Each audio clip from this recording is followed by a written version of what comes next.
The biggest illusion in the spiritual journey is that we are becoming something better. If you're truly experiencing an awakening, the truth is you are becoming nothing at all.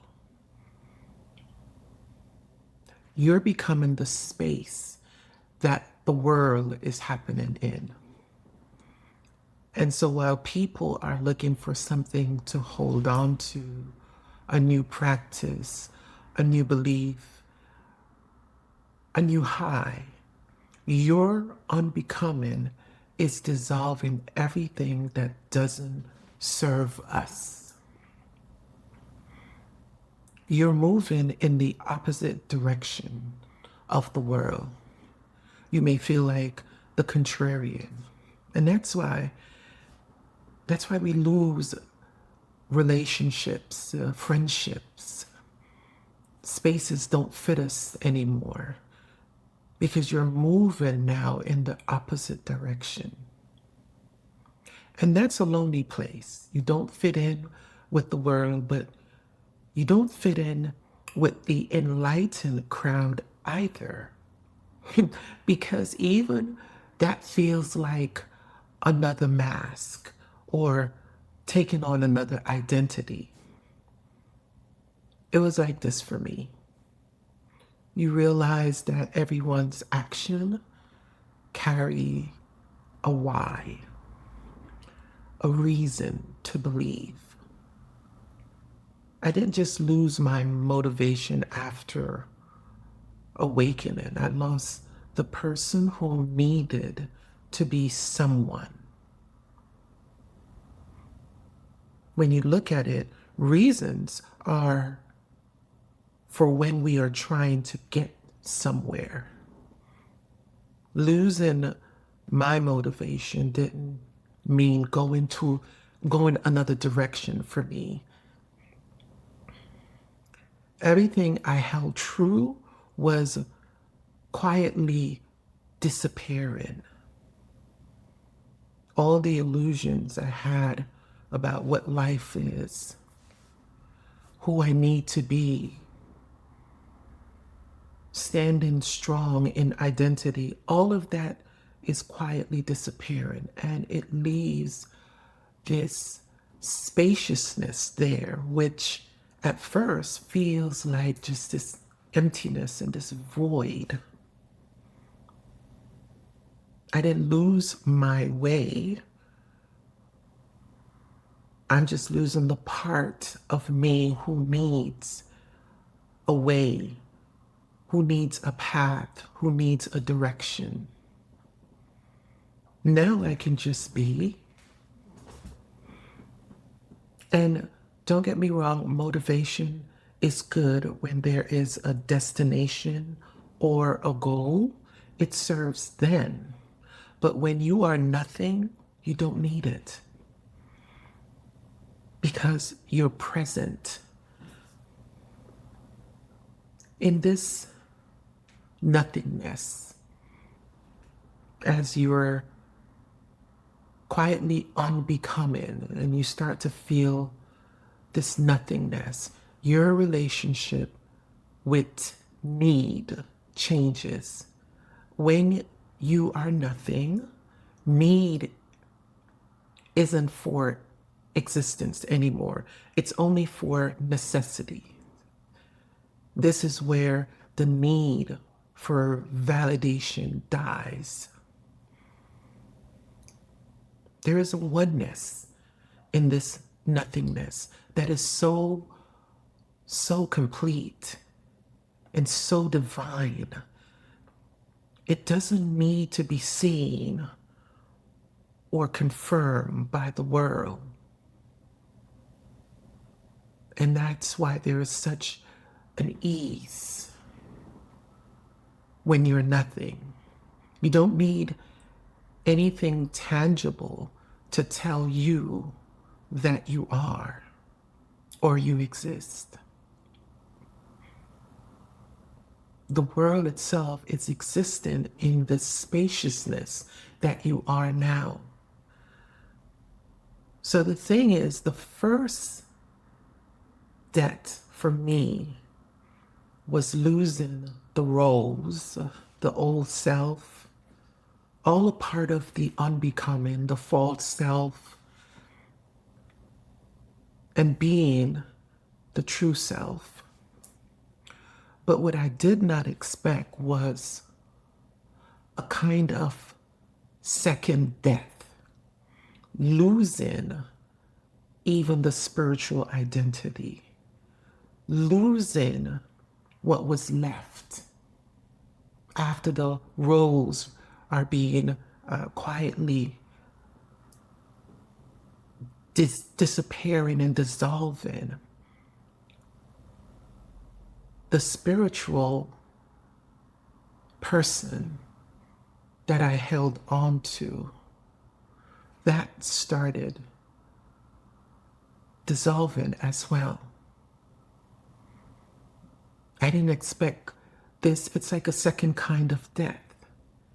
Losing even the spiritual identity, not needing to be defined by it or anything else. The first step was losing who I was to the world. The second that was losing who I was to myself. The seeker, the quiet seeker itself is slowly dying. And it's not just losing the identity of the victim that experienced a trauma. It's losing the identity of the person who wants to heal from the trauma. On the way to becoming presence, you're being completely stripped. And that's why we lose relationship, old patterns. It feels like death because there is nothing to hold on to. I often wonder what that feels like when the spirit leaves the body.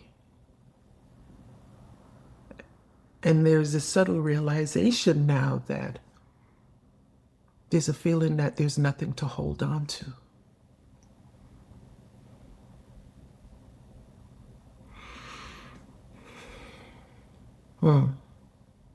But I realize now that if there is a destination, if we want this imagery, if there is a destination, it's just a return home to be one with God. You can't take someone with you into that oneness, if that makes sense. You have to be emptied of everything to merge and be filled with that presence, divine presence. The scariest part is even when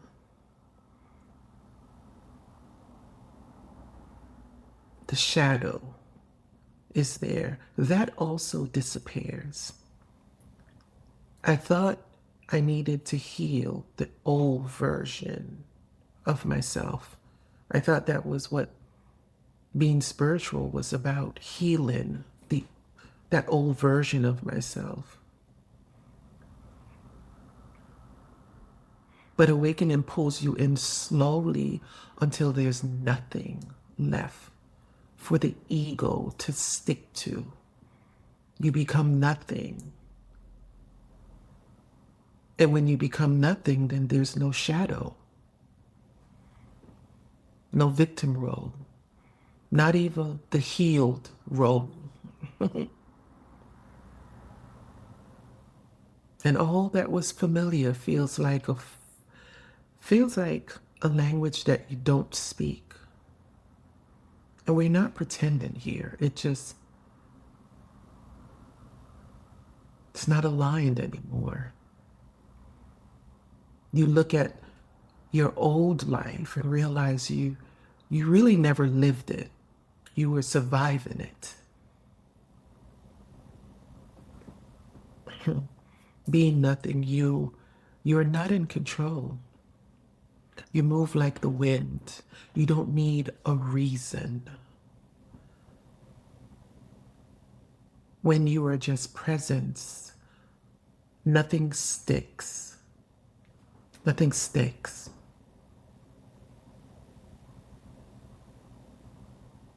Especially when the journey leads nowhere. You're just a presence that is felt. That's all. Less of a person, more of a presence. That is the embodiment of the language that I'm using, nothingness. It's presence. So many people are trying to arrive somewhere in their spiritual journey. I was one of them. I'm trying to arrive, and it became exhausting and confusing. But this is an unbecoming that I am referring to. If you're truly experiencing an awakening, there's an unbecoming. And then there's a merging into this spaciousness.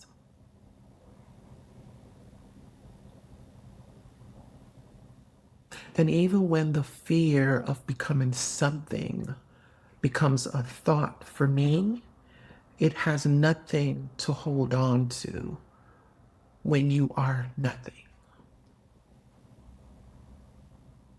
Nothingness is not emptiness or loneliness. You can feel lonely. There's a feeling of loneliness or a deep void as you are in your unbecoming process, in your spiritual awakening journey. It's not emptiness, and it's not the loneliness that the world experiences.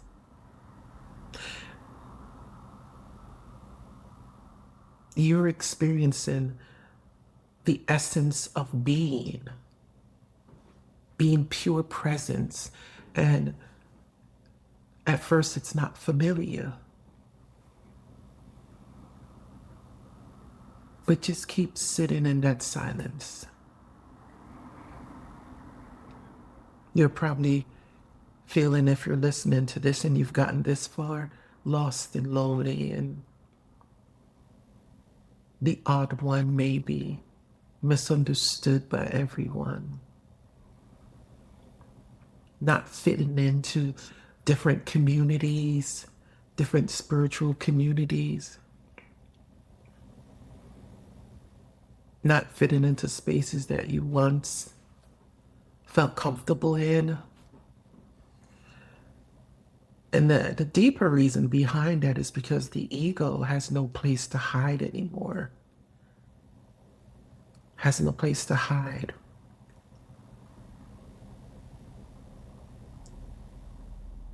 You're moving from person to being a presence. And that is where peace lives. That is where joy lives. That is harmony. That's the harmonious merging with the self. There's no separation now. Person and presence. No, the person is dissolving in this presence. And that's where peace lives.